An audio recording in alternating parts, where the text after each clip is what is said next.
हरे कृष्णा राधे राधे। ओम नमो नारायण। आप सुन रहे हैं माघ मास महात्म्य के अध्याय। आज इस वीडियो में सुनेंगे आप माघ मास का महात्म्य 17वां अध्याय। अप्सरा कहने लगी कि हे राक्षस। वे ब्राह्मण कहने लगा कि इंद्र इस प्रकार अपनी अमरावती पुरी को गया।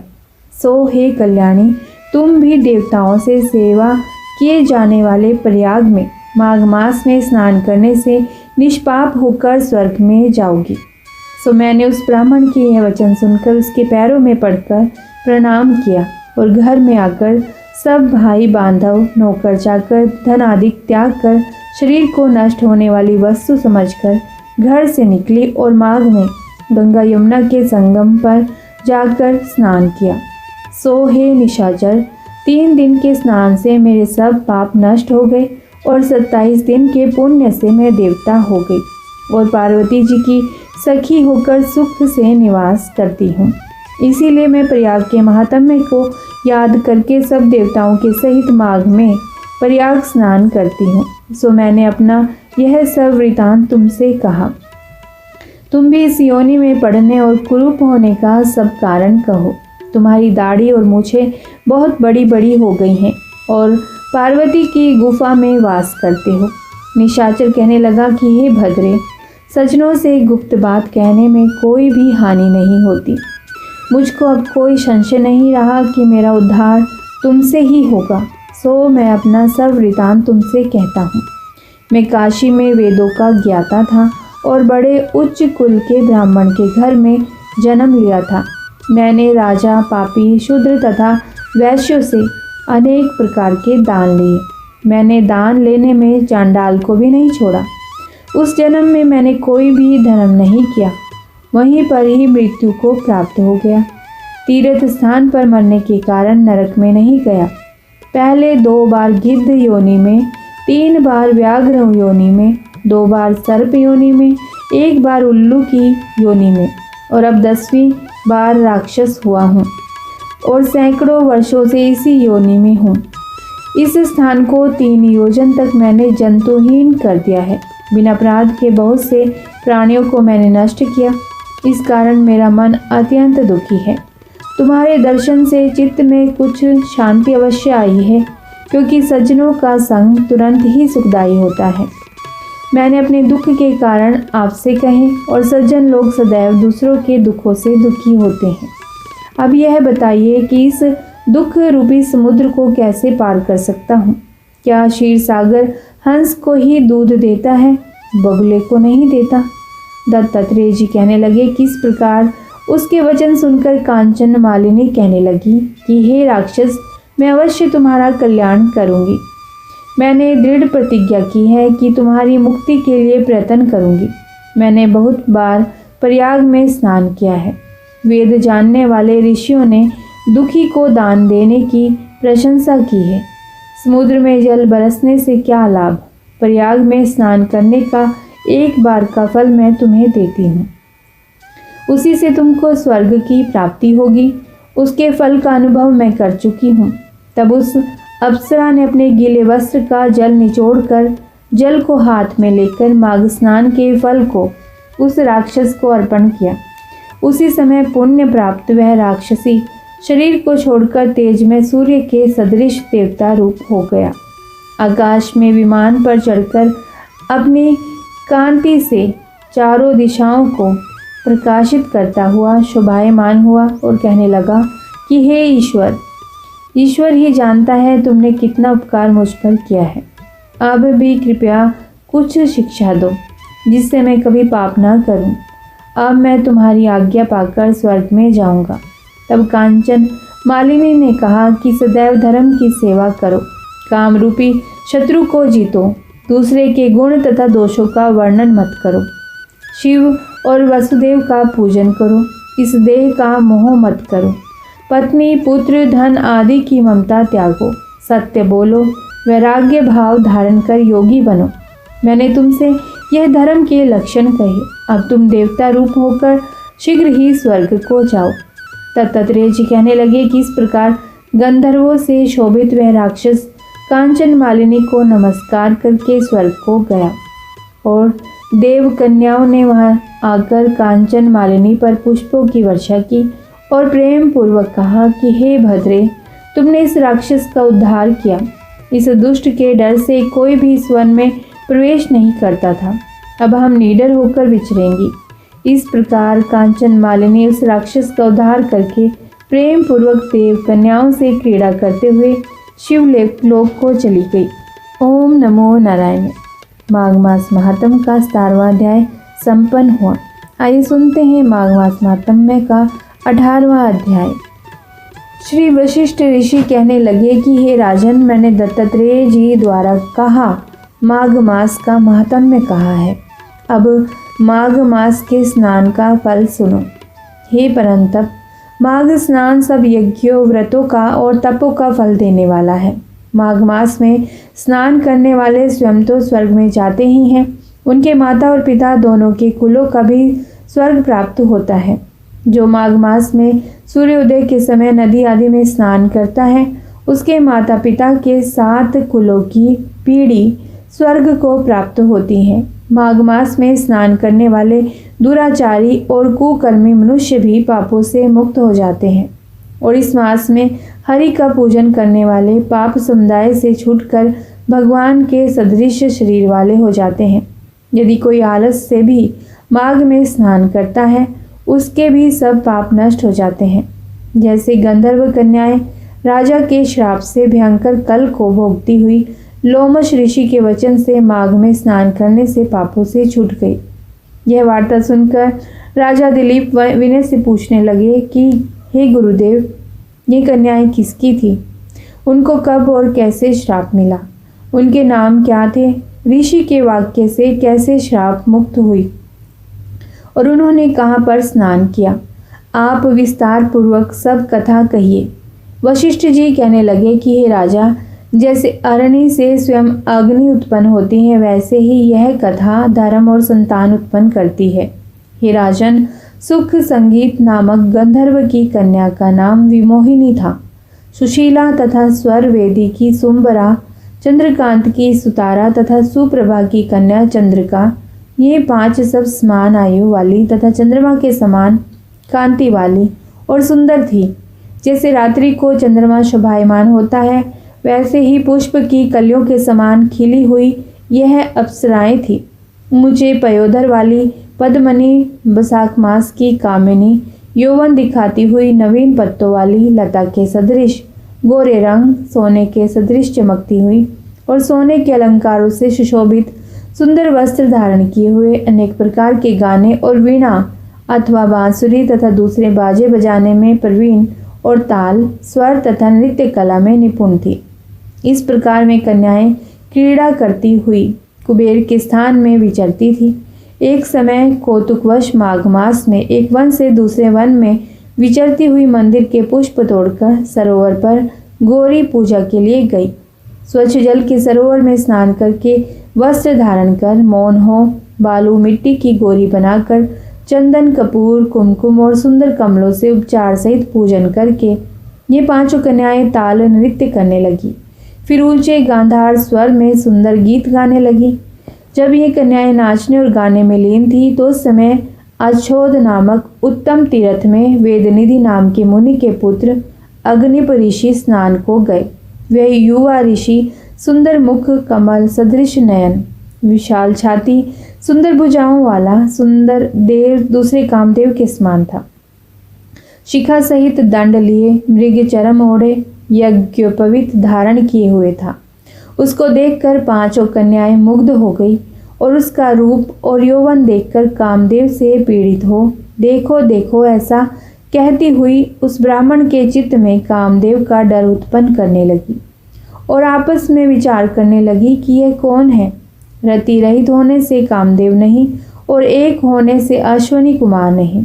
ये कोई गंधर्व या किन्नर या काम रूप धारण कर कोई सिद्ध या किसी ऋषि का श्रेष्ठ पुत्र या मनुष्य है। कोई भी हो, ब्रह्मा जी ने इसको हमारे लिए बनाया है। जैसे पूर्व कर्म के प्रभाव से संपत्ति प्राप्त होती है, वैसे ही गौरी जी ने हम कुमारियों के लिए श्रेष्ठ वर दिया है और आपस में यह तुम्हारा है, यह तुम्हारा वर है या मेरा, अथवा सबका ऐसा कहने लगी। जिस समय उस ऋषि पुत्र ने अपनी मध्याह्न की क्रिया करके ऐसे वचन सुने तो वह सोचने लगा, यह तो बड़ी समस्या उत्पन्न हो गई। ब्रह्मा विष्णु महेश आदि देवता तथा बड़े योगीश्वर भी स्त्रियों के ब्रह्मजाल में मोहित हो गए हैं। इनके तीक्ष्ण बाणों से किसका मनरूपी हिरण घायल नहीं हो सकता। जब तक नीति और बुद्धि रहती है तब तक पाप से भय रहता है। जब तक की गंभीरता रहती है, यम विधि का पालन होता है, तब तक मनुष्य स्त्रियों के काम रूपी बाणों से बींधा नहीं जाता। ये मुझे उन्मत्त और मुग्ध कर रही हैं। किन गुणों से धर्म की रक्षा हो सकती है? स्त्रियों के मांस, रक्त, मलमूत्र से बने घृणित और अशुद्ध शरीर में कामी लोग ही सुंदरता की कल्पना करके रमण कर सकते हैं। शुद्ध बुद्ध वाले महात्माओं ने स्त्रियों के पास रहना कष्टकारक कहा है। सो जब तक यह पास आए घर चले चलना चाहिए। अतः जब तक वह उसके पास आए वह योग बल के द्वारा अंतर्ध्यान हो गया। ऋषि पुत्र के ऐसे अद्भुत कर्म देखकर वह चकित होकर डरी हुई चारों ओर देखने लगी और आपस में कहने लगी कि यह क्या इंद्रजाल था जो देखते देखते विलीन हो गया। और वह विरह की अग्नि में जलने लगी और कहने लगी कि हे कांत, तुम हमको छोड़कर कहाँ चले गए? क्या तुमको ब्रह्मा ने हमको विरह रूपी अग्नि में जलाने के लिए बनाया था? क्या तुम्हारा चित्त दया रहित है जो हमारा चित्त दुखाकर चले गए? क्या तुमको हमारा विश्वास नहीं? क्या तुम कोई मायावी हो? बिना किसी अपराध के हम लोगों पर क्यों क्रोध करते हो? तुम्हारे बिना हम नहीं जिएंगे। जहाँ पर आप गए हो हमें शीघ्र ले चलो, हमारा संताप हरो और हमें दर्शन दो। सज्जन लोग किसी का नाश नहीं देखते। मैं ऐसा कहने लगी। ओम नमो नारायण। माघ मास महात्म्य का 18वां अध्याय संपन्न हुआ। आइए सुनते हैं माघ मास महात्म्य का 19वां अध्याय। हरे कृष्णा। ओम नमो भगवते वासुदेवाय। वह पांचों कन्याएं इस प्रकार विलाप करती हुई बहुत देर तक प्रतीक्षा करके अपने घर लौटी। जब घर में आई तो माताओं ने कहा कि इतना विलंब तुमने क्यों कर दिया? तब कन्याओं ने कहा कि हम किन्नरियों के साथ क्रीड़ा करती हुई सरोवर पर थी और कहने लगी कि आज हम थक गई और जाकर लेट गई। वशिष्ठ जी कहते हैं कि इस प्रकार आशय को छुपाकर वह विरह की मारी पड़ गई। उन्होंने घर में आकर किसी प्रकार की क्रीड़ा नहीं की। वह रात्रि उनको एक युग के समान बीती। सूर्य नारायण के उदय होते ही वह अपने आप को जीवित मानती हुई माताओं की आज्ञा लेकर गौरी पूजन करने वह कन्याएं वहां पर जाने लगी। उसी समय ब्राह्मण भी स्नान करने के लिए सरोवर पर आया। उसके आने पर कन्याओं ने वाह किया, जैसे कमलिनी प्रातःकाल सूर्योदय को देखकर कहती है। उसको देखकर उनके नेत्र खुल गए और उस ब्रह्मचारी के पास चली गई। आपस में एक दूसरे का हाथ पकड़कर चारों तरफ से उसको घेर लिया और कहने लगी कि मूर्ख, उस दिन तू भाग गया था लेकिन आज नहीं भाग सकता। हम लोगों ने तुमको घेर लिया है। ऐसे वचन सुनकर बाहुपाश में बंधे हुए ब्राह्मण ने मुस्कुराकर कहा, तुमने जो कुछ कहा सो ठीक है, परंतु मैं तो अभी विद्याभ्यास और ब्रह्मचारी हूँ। गुरुकुल में मेरा विद्याभ्यास पूरा नहीं हुआ है। पंडित को चाहिए कि जिस आश्रम में रहे उसके धर्म का पालन करे। इस आश्रम में मैं विवाह करना धर्म नहीं समझता। अपने व्रत का पालन करके और गुरु की आज्ञा पाकर ही विवाह कर सकता हूँ, उससे पहले नहीं कर सकता। यह बात सुनकर वह कन्याएं इस प्रकार बोली जैसे बैसाख मास में कोयल बोलती है। वह कहने लगी कि धर्म से अर्थ और अर्थ से काम और काम से धर्म के फल का प्रकाश होता है। ऐसा ही पंडित लोग और शास्त्र कहते हैं। हम काम सहित धर्म की अधिकता से आपके पास आई हैं, सो आप पृथ्वी के सब भोगों को भोगिए। उस ब्राह्मण ने कहा कि तुम्हारा वचन सत्य है, किंतु मैं अपने व्रत को समाप्त करके ही विवाह कर सकता हूँ, पहले नहीं कर सकता। तब मैं कन्याएं कहने लगी कि तुम मूर्ख हो।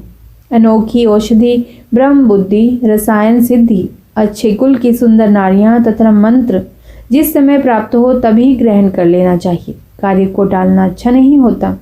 केवल भाग्य वाले पुरुष ही प्रेम से पूर्ण, अच्छे कुल से उत्पन्न, स्वयं वर चाहने वाली कन्याओं को प्राप्त होते हैं। कहाँ हम अनोखी नारियां, कहाँ आप तपस्वी बालक। यह बेमेल का मेल मिलाने में विधाता की चतुराई ही है। इस कारण आप हम लोगों के साथ गंधर्व विवाह कर ले। इनके ऐसे वचन सुनकर उस धर्मात्मा ब्राह्मण ने कहा कि व्रती रहकर इस समय विवाह नहीं करूंगा, मैं स्वयंवर की इच्छा नहीं करता। इस प्रकार उसके वचन सुनकर उन्होंने एक दूसरे का हाथ छोड़कर उसको पकड़ लिया। सुशील और सुरस्वरा ने उसकी भुजाओं को पकड़ लिया। सुतारा ने आलिंगन किया और चंद्रिका ने उसका मुख चूम लिया, परंतु फिर उसने क्रोधित होकर उनको श्राप दिया कि तुम डायन की तरह मुझसे चिपटी हो, इस कारण पिशाचनी हो जाओ। ऐसे श्राप देने पर वह उसको छोड़कर अलग खड़ी हो गई। उन्होंने कहा कि हम निरपराधियों को वृथा क्यों श्राप दिया? तुम्हारी इस धर्मज्ञता पर धिक्कार है। प्रेम करने वाले से बुराई करने वाले का सुख दोनों लोकों में नष्ट हो जाता है, इसीलिए तुम भी हम लोगों के साथ पिशाच हो जाओ। तब मैं आपस के क्रोध से उस सरोवर पर पिशाचनी हो गई और बस पिशाचनी कठिन शब्दों से चिल्लाते हुए अपने कर्मों को भोगने लगे। वशिष्ठ जी कहने लगे कि हे राजन, इस प्रकार वह पिशाच उस सरोवर के इधर उधर फिरते रहे। बहुत समय पश्चात मुनियों में श्रेष्ठ लोमस ऋषि पौष शुक्ला चतुर्दशी को उस अच्छोद सरोवर पर स्नान करने के लिए आए। जब क्षुधा से दुखी इन पिशाचों ने उनको देखा तो उनकी हत्या करने के लिए गोल बांधकर उनको चारों तरफ से घेर लिया। वेद निधि ब्राह्मण भी वहां पर आ गए और उन्होंने लोमश ऋषि को साष्टांग प्रणाम किया। वे पिशाच ऋषि के तेज के सामने ठहर न सके और दूर जाकर खड़े हो गए। वेद निधि हाथ जोड़कर लोमश ऋषि से कहने लगे कि भाग्य से ही ऋषियों के दर्शन होते हैं। फिर उन्होंने गंधर्व कन्या और अपने पुत्र का परिचय देकर सब वृतांत सुनाया और कहा कि हे मुनिवर, यह सब ही श्राप मोहित होकर आपके सम्मुख खड़े हैं।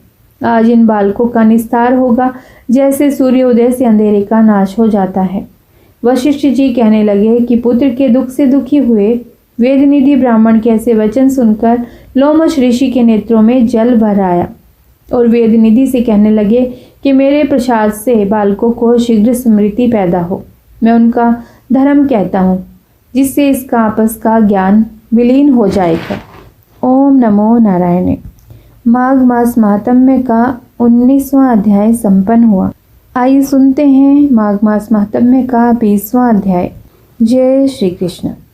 वेद निधि कहने लगे कि हे महर्षि, धर्म को जल्दी ही कहिए, क्योंकि श्राप की अग्नि बड़ी दुख कारक होती है। लोमश ऋषि कहने लगे कि यह सब मेरे साथ नियम पूर्वक माघ स्नान करें, अंत में यह श्राप से छूट जाएंगे।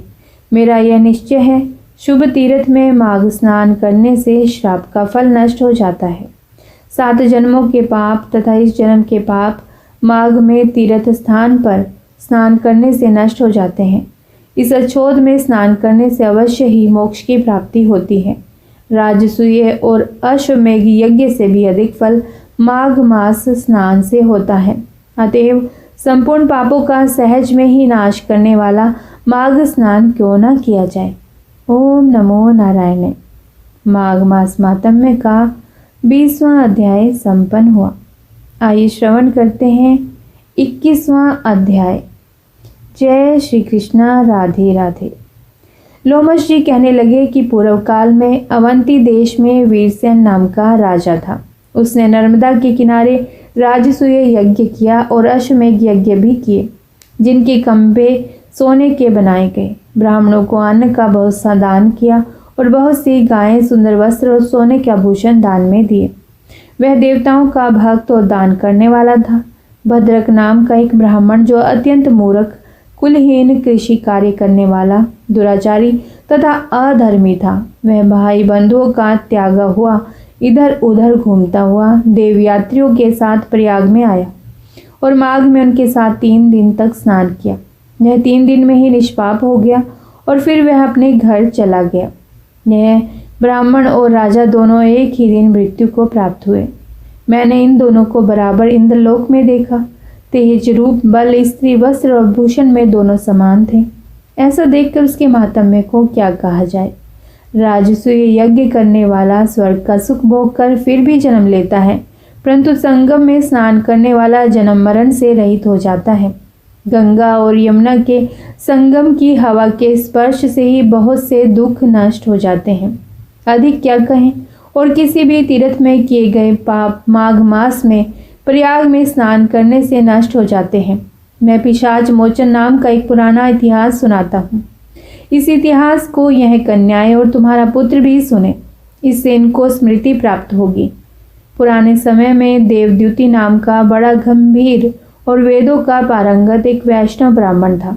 उसने पिशाच को निर्मुक्त किया था। वेद निधि कहने लगे कि वह कहाँ का रहने वाला, किसका पुत्र, किस पिशाच को उसने निर्मुक्त किया।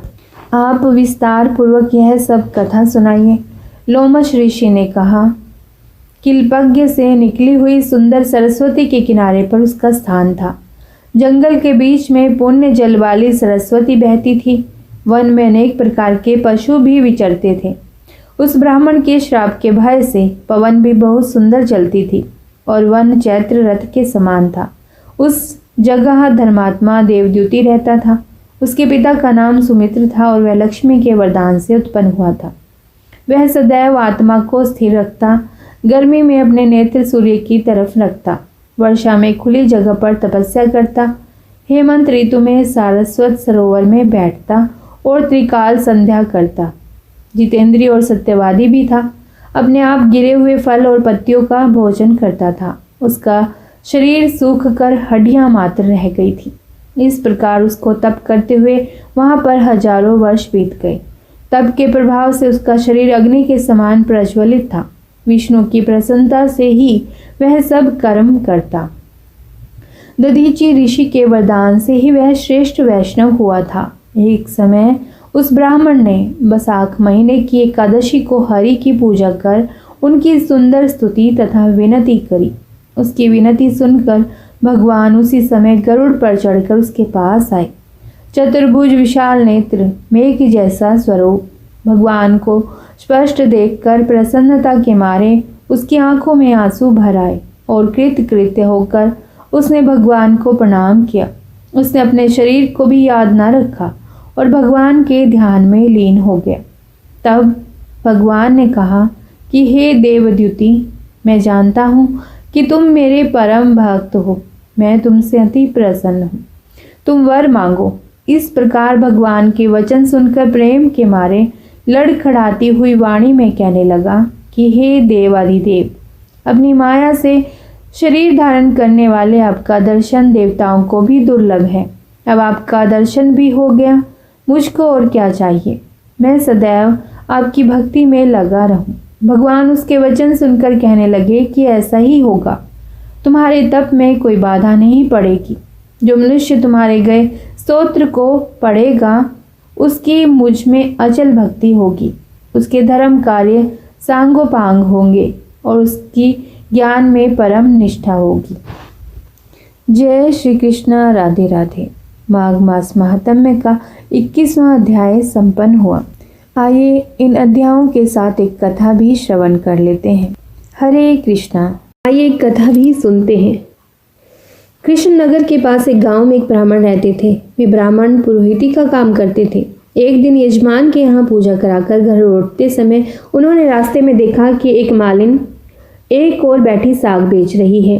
भीड़ लगी है, कोई साग तुलवा रहा है तो कोई मोल कर रहा है। पंडित जी रोज उसी रास्ते जाते, साग वाली को भी वहीं देखते। एक दिन किसी जान पहचान के आदमी को साग खरीदते देखकर वे भी यहीं खड़े हो गए। उन्होंने देखा साग वाली के पास एक पत्थर का बाट है। उसी से वह 5 सेर वाले को 5 सेर और 1 सेर वाले को 1 सेर भाग तोल रही है। एक ही बाट सब तोलों में समान काम देता है। पंडित जी को बड़ा आश्चर्य हुआ। उन्होंने साग वाली से पूछा, तुम इस एक पत्थर के बाट से कैसे सबको तोल देती हो? क्या सबका वजन ठीक उतरता है? पंडित जी के परिचित व्यक्ति ने कहा, हाँ पंडित जी, यह बड़े अचरज की बात है। हम लोगों ने कई बार इससे लिए हुए साग को दूसरी जगह तोलकर आजमाया, पूरा वजन सही सही उतरा। पंडित जी ने कुछ रुक कर साग वाली से कहा, बेटी यह पत्थर मुझे दोगी? साग वाली बोली, नहीं बाबा जी, तुम्हें नहीं दूंगी। मैंने बड़ी कठिनता से इसको पाया है। मेरे सेर बटखरे खो जाते थे तो घर जाने पर माँ और बड़े भाई मुझे मारते थे। 3 साल की बात है, मेरे बटखरे खो गए। मैं घर गई तो बड़े भाई ने मुझे मारा। मैं रोती रोती घाट पर आकर बैठी और मन ही मन भगवान को पुकारने लगी। इतने में ही मेरे पैर के पास ये पत्थर लगा। मैंने इसको उठाकर ठाकुर जी से कहा, महाराज मैं तोलना नहीं जानती, आप ऐसी कृपा करें कि जिससे इसी से सारे तोल हो जाएं। बस तब से मैं इसे रखती हूँ। अब मुझे अलग अलग बटखरों की जरूरत नहीं होती, इसी से सब काम निकल जाता है। बताओ तुम्हें कैसे दे दूँ? तो पंडित जी बोले, मैं तुम्हें बहुत से रुपए दूंगा। साग वाली ने कहा, कितने रुपए दोगे तुम? मुझे वृंदावन का खर्च दोगे? सब लोग वृंदावन गए हैं, मैं ही नहीं जा सकी हूँ। ब्राह्मण ने पूछा, कितने रुपए में तुम्हारा काम होगा? साग वाली ने कहा, पूरे 300 रुपये चाहिए। ब्राह्मण बोले, अच्छा बेटी, यह तो बताओ तुम इस शिला को रखती कहाँ हो? साग वाली ने कहा, इसी टोकरी में रखती हूँ बाबा जी, और कहाँ रखूंगी? ब्राह्मण घर लौट आए और चुपचाप बैठे रहे। ब्राह्मणी ने पति से पूछा, यूं उदास क्यों बैठे हो? देर जो हो गई है। ब्राह्मण ने कहा, आज मेरा मन खराब हो रहा है, मुझे 300 रुपये की जरूरत है। ब्राह्मण पत्नी ने कहा, इसमें कौन सी बात है, आपने ही तो मेरे गहने बनवाए थे। विशेष जरूरत हो तो लीजिए, इन्हें ले जाइए, होना होगा तो फिर हो जाएंगे। इतना कहकर ब्राह्मणी ने गहने उतार दिए। ब्राह्मण ने गहने बेचकर रुपए इकट्ठा किए और दूसरे दिन सवेरे साग वाली के पास जाकर उसे रुपए गिन दिए और बदले में उस शिला को ले आया। गंगा जी पर जाकर उसको अच्छी तरह धोया, फिर नहा धोकर वे घर लौट आए। इधर पीछे से एक छोटा सा सुकुमार बालक जाकर ब्राह्मणी से कह गया, पंडिताइन जी, तुम्हारे घर ठाकुर जी आ रहे हैं, घर को अच्छी तरह झाड़ बुहार कर ठीक करो। सरल हृदय ब्राह्मणी ने घर साफ करके उसमें पूज्य की सामग्री सजा दी। ब्राह्मण ने आकर देखा तो उन्हें अचरज हुआ। ब्राह्मणी से पूछने पर उसने छोटे बालक के आकर कह जाने की बात सुनाई। यह सुनकर पंडित जी को और भी आश्चर्य हुआ। पंडित जी ने शिला को सिंहासन पर पधराकर उसकी पूजा की, फिर उसे ऊपर आले में पधरा दिया। रात को सपने में भगवान ने कहा, तू मुझे जल्दी लौटा आ, नहीं तो तेरा भला नहीं होगा, सर्वनाश हो जाएगा। ब्राह्मण ने कहा, जो कुछ भी हो मैं तुमको लौटाऊंगा नहीं। ब्राह्मण घर में जो कुछ भी पत्र पुष्प मिलता उसी से पूजा करने लगे। 2-4 दिनों बाद स्वपन में फिर कहा, मुझे फेंका, नहीं तो तेरा लड़का मर जाएगा। ब्राह्मण ने कहा, मर जाने दो, तुम्हें नहीं फेंकूंगा। महीना पूरा बीतने भी नहीं पाया था कि ब्राह्मण का एकमात्र पुत्र मर गया। कुछ दिनों बाद फिर स्वपन हुआ, अब भी मुझे वापस दे आ, नहीं तो तेरी लड़की मर जाएगी। दृढ़ निश्चय ब्राह्मण ने पहले वाला ही जवाब दिया। कुछ दिनों पश्चात लड़की मर गई। फिर कहा कि अब की बार स्त्री मर जाएगी। ब्राह्मण ने इसका भी वही उत्तर दिया। अब स्त्री भी मर गई। इतने पर भी ब्राह्मण अटल रहा। लोगों ने समझा यह पागल हो गया है।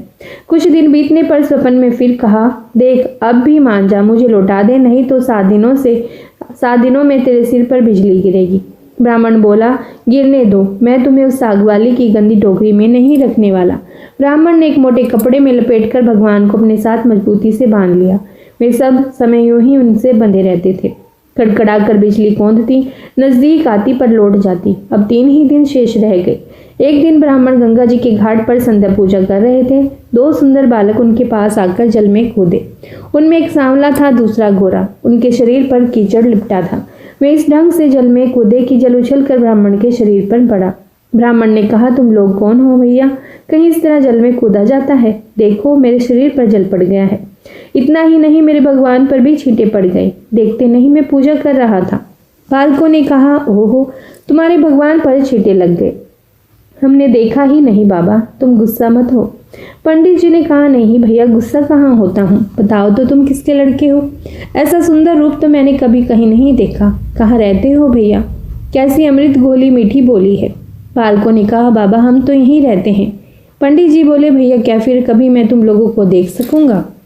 बच्चों ने कहा, क्यों नहीं बाबा, पुकारते ही हम आ जाएंगे। पंडित जी के नाम पूछने पर उसने कहा, हमारा कोई एक नाम नहीं, जिसका जो मन होता है उसी नाम से वह हमें पुकार लेता है। सांवला लड़का इतना कहकर चला। लो मुरली, जरूरत हो तब इसे बजाना, बजाते ही हम लोग आ जाएंगे। दूसरे गोरे लड़के ने एक फूल देकर पंडित जी से कहा, बाबा इस फूल को अपने पास रखना, तुम्हारा सदा मंगल होगा। वे जब वहां से चले नहीं गए, ब्राह्मण निर्निमेष दृष्टि से उनकी ओर आंखें लगाए रहे। मन ही मन सोचने लगे, कितने सुंदर हैं दोनों, कभी फिर इनके दर्शन होंगे क्या? ब्राह्मण ने फूल देखकर सोचा, फूल तो बहुत बढ़िया है, कैसी मनोहर गंध आ रही है इसमें, पर मैं इसका क्या करूंगा और रखूंगा भी कहाँ? इससे अच्छा है राजा को दे आऊं। पंडित जी ने जाकर फूल राजा को दे दिया। राजा बहुत प्रसन्न हुए। उन्होंने उसे महल में ले जाकर बड़ी रानी को दिया। इतने में ही छोटी रानी ने जाकर कहा, मुझे भी ऐसा फूल ही मंगवा दो, नहीं तो मैं डूब मरूंगी।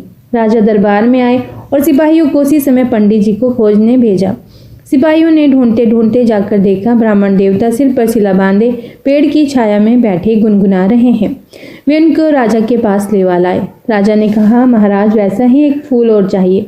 पंडित जी बोले, राजन मेरे पास तो वह एक ही फूल था, पर देखिए चेष्टा करता हूँ। ब्राह्मण उन लड़कों की खोज में निकल पड़े। अकस्मात उन्हें मुरली वाली बात याद आ गई। उन्होंने मुरली बजाई। उसी क्षण गौरश्याम जी जोड़ी में प्रकट हो गई।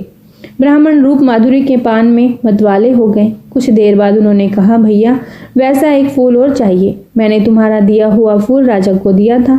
राजा ने वैसा ही एक फूल और मांगा है। गोरे बालक ने कहा, फूल तो हमारे पास नहीं है, परंतु हम तुम्हें एक ऐसी जगह ले जाएंगे जहाँ वैसे फूलों का बगीचा खिला है। तुम आंखें बंद करो। ब्राह्मण ने आंखें मूंद ली। बच्चे उनका हाथ पकड़कर ना मालूम किस रास्ते से बाती बात में कहाँ ले गए। एक जगह पहुंचकर ब्राह्मण ने आंखें खोली। देखकर मुग्ध हो गए। बड़ा सुंदर स्थान है। चारों ओर सुंदर सुंदर वृक्ष लता आदि पुष्पों की मधुर गंध से सुशोभित है। बगीचे के बीच में एक बड़ा मनोहर महल है। ब्राह्मण ने देखा तो वे बालक गायब थे। वे साहस करके आगे बढ़े। महल के अंदर जाकर देखते हैं, सब ओर से सुसज्जित बड़ा सुरम्य स्थान है। बीच में एक दिव्य रत्नों का सिंहासन है। सिंहासन खाली है। पंडित जी ने उस स्थान को मंदिर समझकर प्रणाम किया। उनके माथे पर बंधी हुई ठाकुर जी की शिला खुलकर नीचे पड़ गई। जो ही पंडित जी ने उसे उठाने को हाथ बढ़ाया कि शिला फटी और उसमें से भगवान लक्ष्मी नारायण प्रकट होकर सुनने सिंहासन पर विराजमान हो गए। भगवान नारायण ने मुस्कुराते हुए ब्राह्मण से कहा, हमने तुमको कितने दुख दिए, परंतु तुम अटल रहे। दुख पाने पर भी तुमने हमें छोड़ा नहीं, पकड़े ही रहे। इसी से तुम्हें हम सशरीर यहाँ ले आए हैं। जो भक्त स्त्री पुत्र घर गुरुजन प्राण धन इहलोक और परलोक छोड़कर हमारी शरण में आ गए हैं, भला उन्हें हम कैसे छोड़ सकते हैं। इधर देखो, यह खड़ी है तुम्हारी सहधर्मणी, तुम्हारी कन्या और तुम्हारा पुत्र। ये भी मुझे प्रणाम कर रहे हैं। तुम सबको मेरी प्राप्ति हो गई है। तुम्हारी एक की दृढ़ता से सारा परिवार मुक्त हो गया है। तुम्हें मोक्ष प्राप्त हो गया है। तो बोलिए लक्ष्मी नारायण भगवान की जय। लक्ष्मी माता की जय। जय श्री कृष्ण। राधे राधे।